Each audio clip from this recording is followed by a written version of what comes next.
Olá, tudo bem? Você por acaso já se sentiu invisível dentro de um grupo?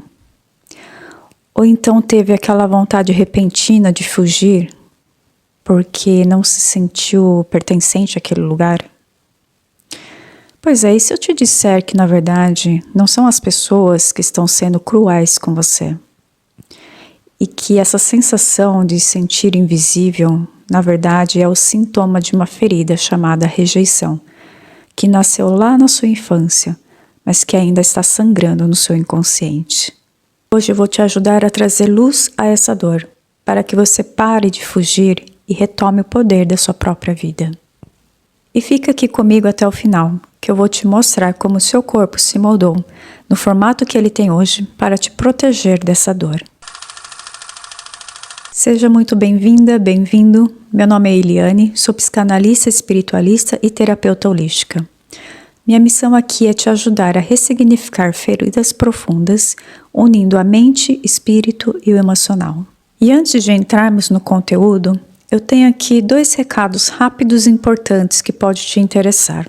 Este é o primeiro dos 5 vídeos de uma série baseada no livro As 5 Feridas Emocionais de Lise Bourbeau. E o segundo recado é que amanhã, no mesmo horário, eu vou postar uma meditação de cura específica para a rejeição. No último vídeo da série, eu vou entregar um protocolo de cura e ainda vou te dizer como é que você pode ganhar uma das 2 sessões de terapia que eu vou dar para as pessoas que me acompanharem até o final nessa série de vídeos. Então já se inscreva no canal, ative o sininho para não perder essa chance. Você já se perguntou por que você nasceu nessa família onde você se sentiu rejeitada? Vamos lá entender o lado espiritual disso agora? Espiritualmente falando, a alma escolhe passar por esse processo, né? O seu Deus interior vai atrair a família e o cenário perfeito para poder startar essa ferida nessa vida. Quem nunca aqui escutou a famosa frase, você foi encontrado no lixo, ou então você foi raspa de tacho, né? Como se não tivesse sido planejado, veio assim por acaso. Para quem não tem essa ferida, tá tudo bem, é uma piada, é uma brincadeira, vida que segue. Mas para quem tem essa ferida da rejeição, sente como se fosse uma punhalada no peito. É como se estivesse dizendo para a criança, você não é bem-vinda. Né, para a criança, para a alma, enfim. A verdade é que não necessariamente os pais rejeitaram essa criança, mas é como você, criança, sentiu aquilo dentro de você. A psicanálise nos mostra que passamos por 4 fases. Para você compreender como se instalou, eu quero que você agora faça uma viagem mental enquanto eu falo. A primeira fase, então, é aquela do bebê que acabou de nascer, é cheio de vida, é espontâneo. A segunda fase é quando começa os BOs. Começa aquela fase em que você não é mais aceito como é. Você percebe que as pessoas ao seu redor começam a se incomodar do jeito que você é. E aí passamos então para a terceira fase, que é a fase da luta, da crise, da revolta. Como você quer ser aceito do jeito que é, você começa a se revoltar, você começa a lutar. Porém, chega uma hora que você cansa. E aqui, na verdade, tem 2 partes. A pessoa que cansa e a pessoa que continua ainda nessa fase mesmo adulto. E a pessoa que cansa, então, ela passa para a 4ª fase, que é a fase onde ela vai criar uma nova personalidade.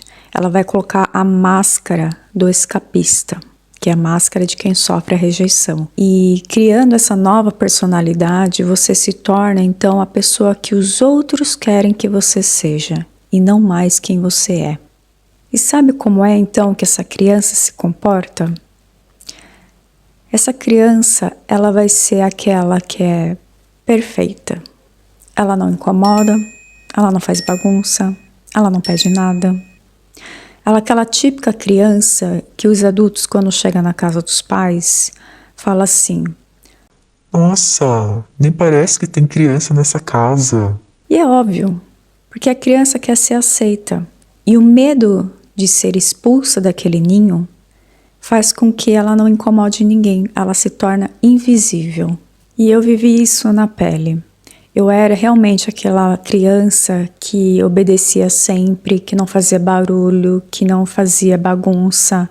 Eu estava sempre sozinha, brincando ali no quintal ou então no quarto. Os meus pais nunca tiveram que dizer: Eliane, vai fazer dever de casa, ou estar ali, né, comigo fazendo o dever de casa. Então eu achava que tinha algo errado comigo, mesmo porque eu nunca parava empregos, né?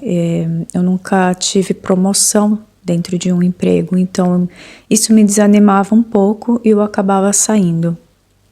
Inconscientemente ali tinha a incapacidade, né? O sentimento de ser incapaz. E nos relacionamentos amorosos também é a mesma coisa, né? Eu nunca tive um relacionamento assim duradouro, sério. Hoje eu tenho, né? Porque eu já fiz todo o processo de cura. Mas na época eu não tinha nunca um relacionamento sério e duradouro. Eu sempre atraía aquelas pessoas que nunca queriam nada sério. Primeiro porque, como eu sempre falo, a gente atrai aquilo que a gente vibra, o que está dentro de nós. Então eu atraía aqueles que não queriam nada sério, porque eu tinha medo de ser rejeitada mais pra frente. E também tem a questão de que eu sentia medo de ser sufocada. Falando em sufocar, eu quero que você preste muita atenção aqui sobre a superproteção. E lembra que eu falei que eu me sentia incapaz e que nunca tinha promoção dentro de um emprego? Pois é, a superproteção ela é uma das formas mais cruéis de rejeição. Ela rejeita a sua capacidade. Quando os pais fazem tudo pelos filhos, a criança recebe a mensagem de que eu faço tudo por você porque você sozinho não é capaz de fazer. E isso acaba enfraquecendo a criança. Ela cresce sentindo que tem que pedir permissão para tudo. E lembra também lá nos relacionamentos que eu falei que eu não atraía ninguém que queria algo sério? E o que acontece então quando eu consigo atrair uma pessoa? O que acontece é que você acaba retornando naquela criança que sentiu a rejeição. Então, você acaba criando uma personalidade, você acaba criando uma máscara. Quando você conhece a pessoa, você é você, né? Você ainda não conhece aquela pessoa, então você consegue ser quem você é. A partir do momento que você começa a ter um relacionamento, você acaba se moldando numa pessoa perfeita que existe somente na sua cabeça. Porque é a máscara, né, que acaba vestindo a máscara da rejeição, a máscara do escapista, acaba vibrando no medo e criando uma outra pessoa, uma outra personalidade. E aí acontece o que você mais teme, que é a rejeição e a separação, porque aquela pessoa se apaixonou por você do jeito que você é. A partir do momento que você cria uma personalidade e a máscara, você acaba vibrando na rejeição, no medo, e é exatamente isso que você atrai. Então a pessoa não consegue mais energeticamente te encontrar, porque você mudou quem você é, e aquela energia não é mais sua, é uma outra energia. E aí acaba realmente acarretando numa separação. Algumas pessoas, ao invés de se moldar, vai grudar no parceiro. Essa é a ferida do abandono, que a gente vai ver no próximo vídeo. Mas fica aqui comigo ainda, que eu vou falar como é o corpo da pessoa que tem a ferida da rejeição. E sabe qual carta do tarô representa essa ferida? É esta aqui, o eremita. Eu vou deixar aqui uma imagem maior para que vocês consigam ver. E veja que o eremita, ele está escondido debaixo de uma capa. Ele está num local isolado e está retornando para a sua caverna da insignificância. Porque quem tem essa ferida, a primeira reação é fugir. E isso acaba mostrando no seu corpo. Segundo os estudos do famoso psicanalista Wilhelm Reich, quem tem essa ferida geralmente tem um corpo magro, né? É um corpo que parece não querer incomodar, por isso que ele é magro, né? Ele não quer incomodar, ele não quer ocupar espaço, ele quer ser invisível. E tem uma respiração curta, né? Ou seja, aquela respiraçãozinha assim, não aquela respiração que a gente faz normal. E os músculos estão sempre tensos, o corpo sempre em alerta, porque eu não quero ser vista, né? Eu sou invisível, eu não quero ser vista. Então eu acabo que está sempre em estado de alerta. E pelo fato de estar sempre ali com músculos tensos em alerta, uma das doenças que pode causar é a arritmia, né? Aquele coração acelerado, que não é só pela ansiedade, mas sim por esse medo de ser vista.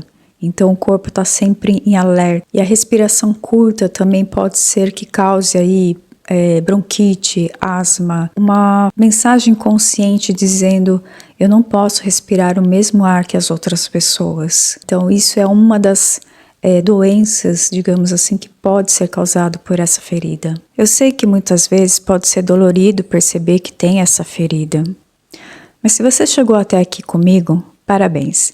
Esse é seu maior ato de amor próprio. E perceba que a sua alma está te chamando para você validar a sua própria existência. E olha aqui de novo a carta do eremita. Ele tem uma lanterna junto com ele. E isso significa que aquilo que você busca fora, a luz que você busca fora, na verdade está dentro de você. E a cura começa quando você percebe que a sua luz interna, a sua essência, pode iluminar o caminho de outras pessoas também. E agora eu quero te propor 2 exercícios rápidos. O primeiro exercício, eu quero que você escreva aqui nos comentários a seguinte frase: eu me dou permissão para ocupar o meu lugar neste mundo. O ato de escrever pela psicanálise tira o que está no abstrato, no mental, e a transforma em um compromisso consigo mesma. E o segundo exercício, eu quero que agora você feche os olhos por alguns minutos. E eu quero que você responda a seguinte pergunta: de quem eu ainda estou esperando a permissão para poder existir? A primeira pessoa que veio à mente, ou o primeiro nome que veio na sua mente, é a resposta. Se esse bate-papo ressoou no seu coração e você sente que está na hora de parar de fugir, os meus contatos estão aqui na descrição do vídeo e terei o maior prazer em te acompanhar nesse caminho de luz. Gratidão por este momento e até o nosso próximo momento divã, onde vamos falar sobre a ferida do abandono. Te vejo lá.